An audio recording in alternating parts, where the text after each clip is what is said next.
Primeiro vamos começar pelo Yuri, né? O Yuri hoje jogou muita bola, tá, gente?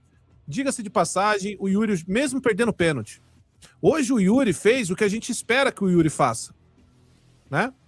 O Yuri hoje ele foi pra cima, foi um jogador de profundidade, veio, recebeu a bola, saiu lá da meiuca da área, conseguiu fazer a linha de fundo do time adversário, conseguiu de fato puxar a marcação, fez 3 ou 4 jogadas muito importantes pro Corinthians, disputou a bola, aquela bola lançada, alçada à frente, a zaga do Santos completamente perdida e o Yuri ganhando a maioria das jogadas. Então assim, independente do que vocês digam, independente de se perdeu o pênalti ou fez o pênalti ou converteu, eu sou justo, mano, eu tento ser pelo menos. Eu critico o Yuri, digo que realmente ele é um coadjuvante, não é o protagonista, mas hoje ele fez um jogo de protagonista. Hoje ele fez o jogo, chamou a responsabilidade, não tinha o Memphis ali do lado dele, muito também porque o Dorival conseguiu de fato postar bem o time. Talvez essa, para mim, tá? Não sei para vocês, mas hoje para mim, essa formação que foi diante do Santos foi a melhor formação, a melhor escalação que o Dorival já fez. Porque foi um time mais leve, um time que preencheu o meio de campo, que conseguiu não só segurar aquela pressão inicial, né, dos 10, 15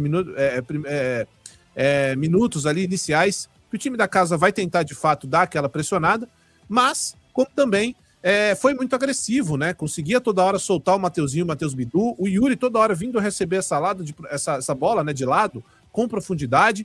O nosso querido Matheus Pereira jogou muita bola, todas as bolas que ele pegou era bola para frente, fazendo bons passes, nada de coisa de bacon, jogando a bola para trás, para esquerda, ou seja, hoje para mim o Matheus Pereira garantiu seu lugar na titularidade desse clube, desse time, tá? Então não dá para jogar tudo fora.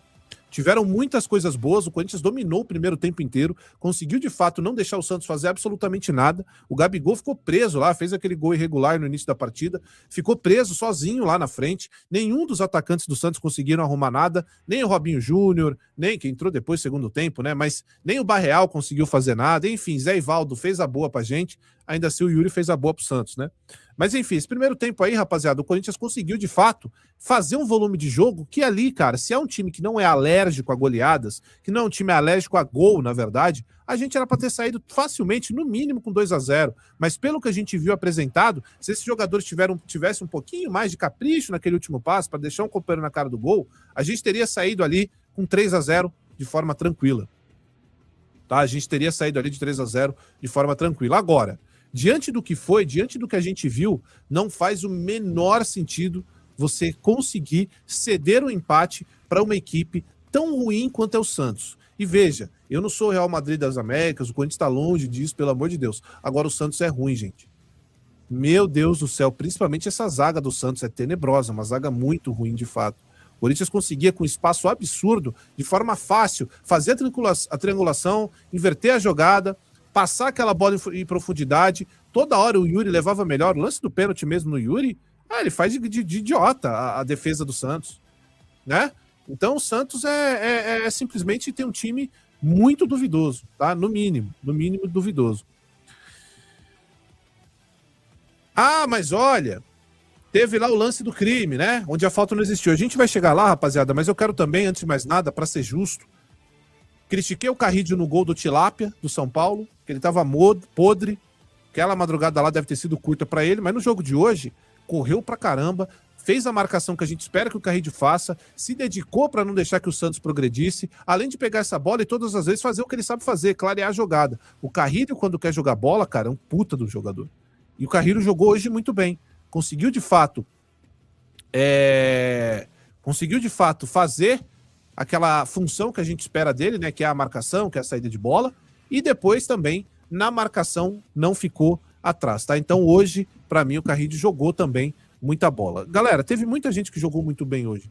É que a gente tá frustrado com o roubo, com a pilantragem que aconteceu, né? Com a pilantragem, que a gente também não pode isentar o Hugo e o Corinthians dessa culpa também. O Corinthians era para terminar esse jogo de hoje 3-1. Mas como somos um time alérgico a gol, a gente consegue ficar com 1-0 e simplesmente empatar com o Santos. É inacreditável. E tem coisa que é só com o Corinthians, meu irmão.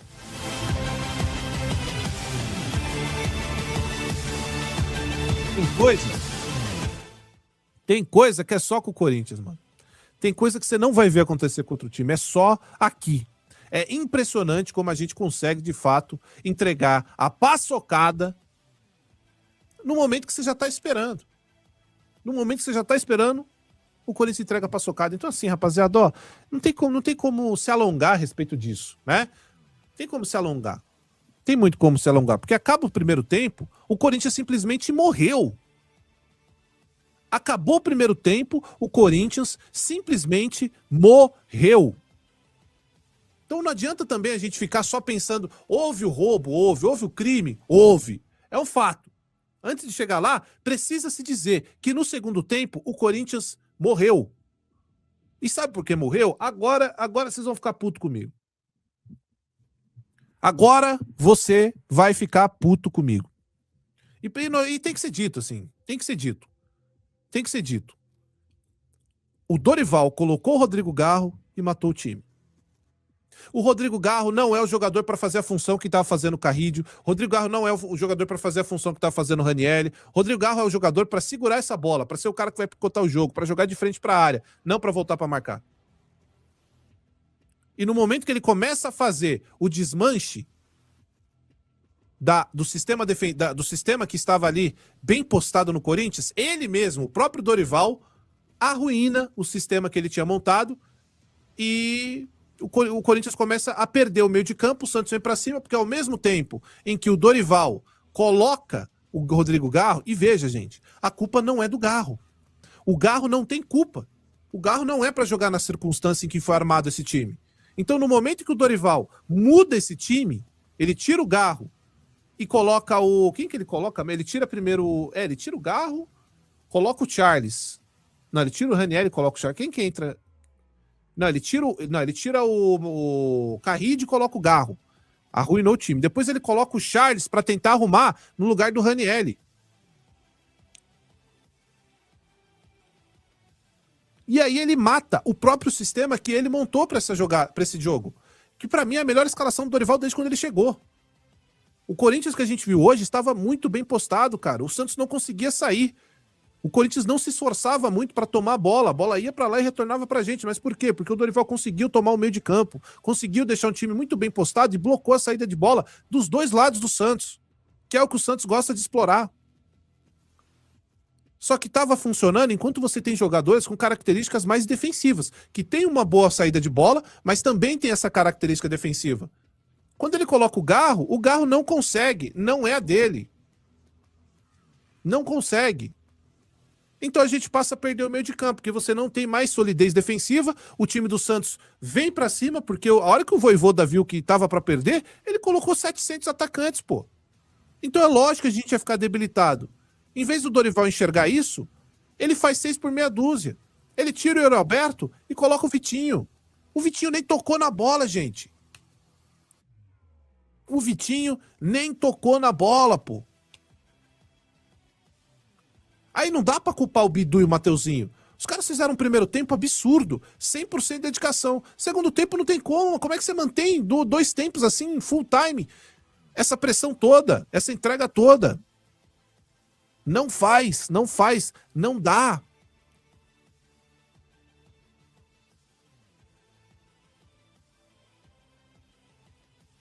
O Charles foi no Matheus Pereira, né?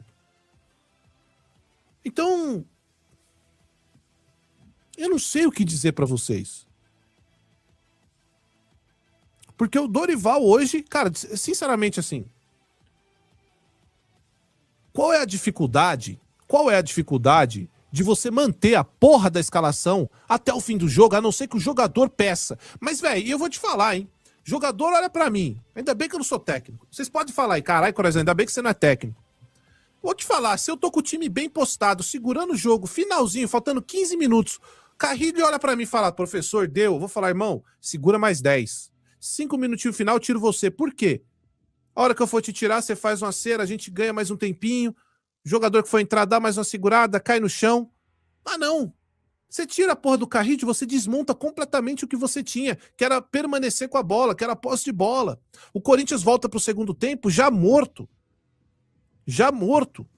E aí você faz essas substituições e arrebenta com a escalação que você fez. Torno a repetir, para mim o Corinthians encontrou uma escalação e é a de hoje. Povoar demais o meio de campo. O jogo contra o próprio Flamengo, se não fizer isso que fez hoje,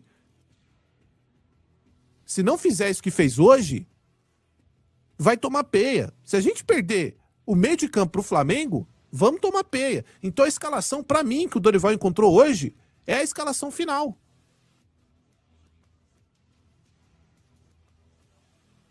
Essa que é a verdade. Mas ele vai lá e ele mesmo desmonta a própria escalação. Então, assim, o que adianta? Você faz um primeiro tempo absurdo, você faz um primeiro tempo digno de um time que vai brigar por esse campeonato. Era para você sair com 3 gols de diferença no mínimo. Você não aproveita as chances. Tem Yuri perdendo gol. Porque você é alérgico a gol, aparentemente, né? Volta pro segundo tempo, você faz um desmanche no que você fez de bom no primeiro tempo. Tira os melhores jogadores, você tira Matheus Pereira que tá arrebentando, você tira o Carrinho. Início de temporada, beleza. Sabe o que custou? O empate. E aí a gente vai chegar na parte ali do crime, tá? Agora, o André também jogou muita bola, uma entrega absurda. Todo mundo hoje jogou bem que começou a titular, cara. Eu não posso reclamar de ninguém hoje. André Ramalho, todo mundo. Hugo Souza não, né? O Hugo hoje falhou. E assim, final do jogo eu tava pronto pra falar, caramba, cara, arma a rede ali porque o Hugo nem trabalhou. E é verdade. Tirando essa falta que bate o Gabigol aí e faz o gol que ele falha, inclusive, o Hugo não fez nada. O Santos é horroroso, gente. E eu não tô falando isso porque empatou, não. Porque tem Santista achando que ganhou, né? Ganhou o título. É que nem ano passado. O Santista ganhou o título. Fiquei à frente do Corinthians no Brasileiro. Assim, o Santista tá certo. Tem que comemorar título mesmo. É o maior time pequeno do mundo. Agora, pra nós, sabor de merda. Você vai na casa dos caras com chance de mandar 3-0, perde os gols, time alérgico a gol,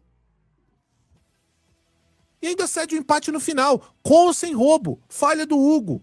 Ou seja, se tivesse feito o papel de casa, a gente estaria puto porque deram esse gol, certo? Deram esse gol pros peixinhos, mas a gente estaria com 3-1 no placar, 2-1 pro placar.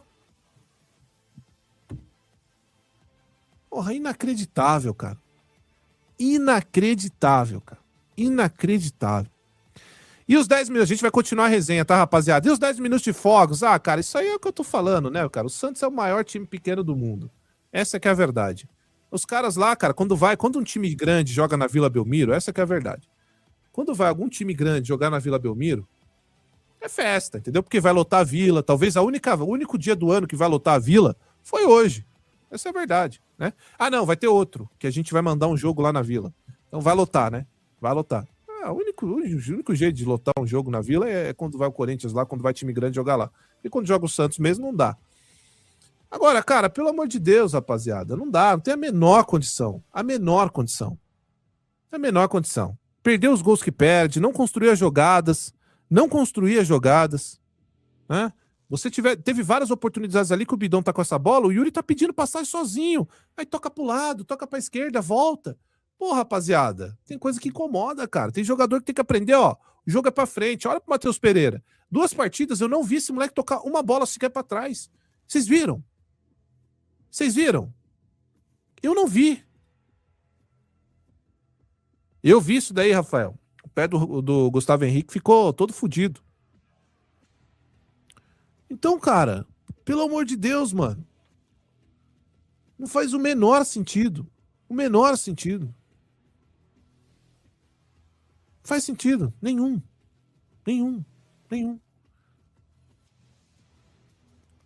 O Hugo não era pra ter trabalhado no jogo de hoje. Vocês têm noção? O Hugo não era pra ter feito nada. Era pra montar a rede. E deixar o Hugo parado. Aí é foda, porque o único momento que a gente precisou dele, ele falha. Mas o Hugo tem crédito, não vou zoar o Hugo, não vou cobrar o Hugo. Mas tem que sofrer a crítica também, né, gente? Tem que sofrer a crítica também de vez em quando pra ficar mais atento. Porque o gol do Gabigol é em cima dele. E a gente vai falar do roubo, calma. O gol é em cima dele. Qualquer um, vocês estão no chat aí, se vocês entendem o mínimo de futebol, Vocês vão saber que, ó, o goleiro tá aqui, eu posiciono minha barreira aqui, certo? Posiciono minha barreira aqui. A bola se vir em mim, irmão, eu garanto. A bola vai nele, ele não garante. A espalma, passa na mão dele. Aí é foda de defender, né? Aí fica foda, né? Aí vai ficando difícil de defender, né? Então, hoje foi absurdo, assim, não faz o menor sentido. Não faz o menor sentido. Agora, vamos lá. Ai, dá até um asco de falar, cara. Vou falar pra vocês, viu? Dá até um asco, nojento. Pros dois lados, tá? Mas hoje terminou que ele fudeu muito mais o Corinthians. A gente perde 2 pontos hoje contra um fraco Santos. A gente perdeu 2 pontos hoje. E essa que é a verdade.